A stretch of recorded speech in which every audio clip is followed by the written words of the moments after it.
John, aing ganteng ya John. Edan. Ganteng jika beruk. Sok bos.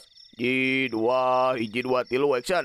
Yo, hello guys, balik lagi sama aku Kang Dang.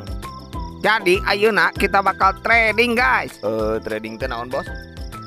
Nah, jadi trading tehnya eta kita menganalisis pasar perdagangan Pasar guys. minggu bos. Nyalain atuh tangkurak. Lain pasar nu jualan asin kemung. Pasar global ieu mah. Global TV. Lah di Baledogi oge ku aing maneh.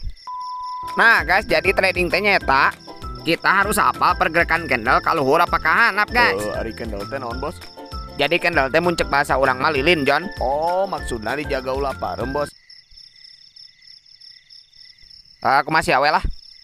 Nah guys, jadi kita harus tahu kemana arah lilin iya guys. Nah guys, tinggal kita perkiraan iya bakal turun ya guys. Berarti kita pilih sell. Kenapa pilih sell? Nah perhatikan ilmu ya ilmu. Lah, berarti kita maju di beren bos. Tebak-tebakan pilih luhur atau hanap. Nya beda tuh ya mah. Beda naona saru aja main kartu tebak angka. Mun bos bener menang duit, mun salah leungit duit.